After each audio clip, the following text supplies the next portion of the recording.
All right, last week we talked about the worst anime of 2025. Now it's time to talk about the best. These are my top 10 favorite anime of 2025. Now, as always, there is so much great anime coming out every season. It is impossible to watch it all. It is impossible to put it all on the list. So that means that if your favorite show isn't here, it doesn't mean I didn't like it. It probably means I just didn't get to it because, God, there is just too much. And why waste any time waiting? Let's just get right on into it. Hey everyone, editing Kev here. So upon finishing the video, I realized that it is almost all sequels. Sequels to things I've talked about on the channel before, so it's kind of hard to justify them here. So I decided to do a quick little lightning round honorable mentions, so that way we can include some genuinely new things, at least what was new to me, for you to all enjoy. So starting off, this is Solo Leveling for being a genuinely fun action romp. Blue Box for being a really compelling sports romantic drama with characters I really like. The Fragrant Flower blooms with dignity. Just a really delightful romance show featuring two lovable characters you just want to see be happy together. Also, Subaru, great character. Yano-kun's Ordinary Days. This one's just fucking funny. Like, really sadistically just watching this guy get hurt. It's great.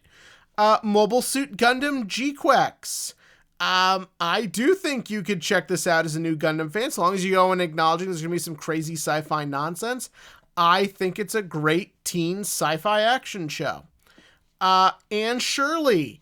If you've never seen anything related to Anne of Green Gables, this is such a fucking great place to start, as you see one of 20th century literature's greatest characters get such a loving and made with care adaptation. Catch me at the ballpark. Mostly here because there's one episode of this show that I thought was going to make me fucking tear up. It was so good. Also, main character is great. And Cardfight Vanguard Divines Deluxe. This is here because I forgot to take it off of this little list I have. This was number 11. So yeah, let's get to the actual list. Starting off the list at number 10, we have My Dress Up Darling Season 2. A sequel that succeeds in continuing everything you loved about the first season, i.e. the incredible chemistry and all the fun, interesting cosplay stuff, and just cranks it to 1,000,000 with even more cosplay stuff, characters that really go into different aspects of this fascinating hobby, and of course, the chemistry continues to be great, and Marin and Gojo continues to be one of the all-time great anime couples you're just waiting to see kiss. Coming in at number 9, we have ReZero Season 3, both parts 1 and 2. This season gives us some incredible action, great world building, character interactions between people you never thought you'd see together, but now you can't get enough of. Also seeing Subaru and the guys just lay waste to all the witches cult leaders. Frickin' awesome. Loved every second of it. Number 8 may come as a shock to some, but it's actually My Happy Marriage Season 2. Many of you may remember My Happy Marriage Season 1 was very high up the year it came out. And while I do think that season is better because of its emphasis on character drama and healing, Season 2 is no slouch. I found watching our two main characters navigate a family hierarchy very interesting, and what that meant for both them and the people who were forced into it. Also, the villain for this season is terrifying. He doesn't even need to do much. He's one of those bad guys. Just anytime he like smiles, you kind of get that chill up your spine. It was really cool. Coming in at number 7 is another downgrade from last year, but make no mistake, this show is still great. We have Dandadan Season 2. This season continues to build upon the great romantic chemistry between our two leads, while also giving us more insane action, crazy comedy, bizarre monsters, and just all the lovable nonsense that got us all into Season 1, just amplified by 100. Right when I think I don't care about Battle Shonen anymore, Dandadan reminds me there's still fun to be had. Coming in at number 6 is a show that's no stranger to my top 10 list, and that is Dr. Stone. The science future season, I think, came for me at just the right time this year.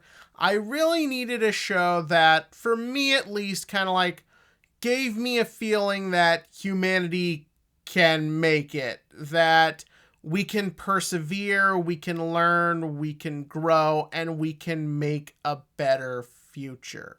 That's what this series has always been about, and doing it through science, and of course making science look cool. And it's a series that will always be on the top 10 list for as long as it keeps airing, which is like, what, another season, I think? Coming in at number 5, there's always got to be a sports anime on here somewhere, and this year that is Medalist. I never thought I needed a show about kids figure skating, but once I saw this series, I knew I couldn't get enough. This series is that perfect combination of sports drama, comedy, great animation, relatable, lovable characters. It's everything you want combined in the perfect package of I will do anything to protect Inori's smile. Coming in at number 4 is a show I originally avoided because I thought it was just edgelord bullshit. But Windbreaker is great. A really nice show about what it means to truly like open up to other people and learn to rely on others and forge bonds with others. It's also about violence. Really graphic, well-made, genuinely painful violence, and I loved every second of it.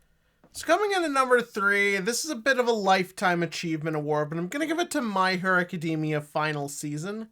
Not just for the final season itself, though. Visually, it's incredible. It's genuinely got that sense of pulse-pounding epicness you want a final season to have. And I'm actually one of the few people, I like how My Hero wraps up. But honestly, like, this is just here for just ending this chapter of my life, so to speak.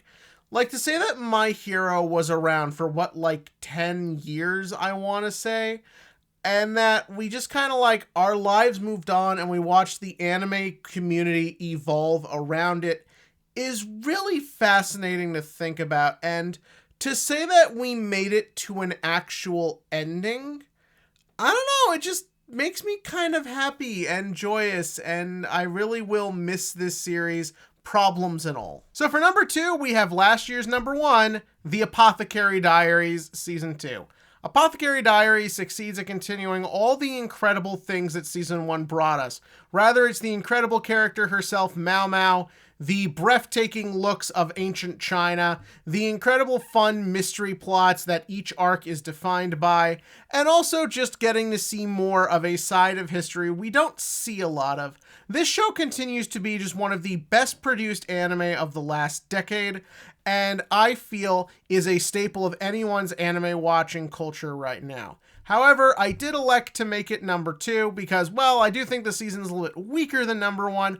Also, I wanted the honor of number 1 to go to the anime that, in my opinion, truly defined 2025. So, number 1, the anime of 2025. This is the part of the video where you expect me to tell you this is the show you just have to watch above all anything else, that you will enjoy it more than everything else on this list, and that it will be the show that will stand out as the biggest thing to happen in anime in the year 2025. But I'm not here to tell you that today. I'm not actually here to tell you to watch Takopi's Original Sin. I can't tell you to watch it for the animation, though the animation is incredible and maybe the best of the year. I cannot tell you to watch it for the voice acting, though all the performances across the board were perfect in every sense of the word. And I can't tell you to watch this show because of its plot or its story, because the story of this show will hurt you. This is a show that you do not watch to feel happy or to receive enjoyment or to get a sense of like fulfillment at the end of every episode, like you're so happy to be an anime fan. This is a show that you watch because it will grip you, it will haunt you, it will stick with you. Every second has been perfectly planned out to give you a viewing experience that is designed to leave you at the end of every episode in silence, thinking of what you have experienced. It is a show that wants to show you the very worst and saddest and most dramatic sides of humanity. It is a type of art we do not get all the time, and maybe that's for the best. This is the type of art that isn't necessarily for everyone, that can bring out some very hard emotions out of anybody, but I think that's why it's worth it. I think sometimes we should consume art that isn't necessarily made to fill us with joy, that isn't necessarily made to bring us happiness, but is there to remind us why we feel things, why we experience things. It exists to give you emotions and to make you think about things you didn't know you could.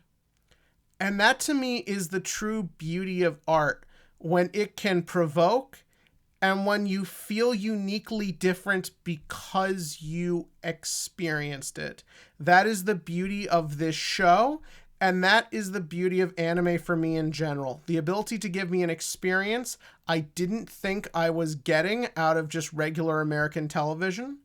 And do I always get that? Hell no. But when I do, it's the reason I come back again and again and take the risk on any show, good or bad. And if you want to experience that and come out at the end of the journey feeling like maybe just a little bit of a better, or at the very least different person, I highly recommend you watch Taco P's Original Sin, because it is the best anime of 2025. But in the comments section below, give me your list. I'm sure it's very different from mine, and that's the beauty of something like this. And as always, click to like, click to subscribe, and join me for more great anime coming to us in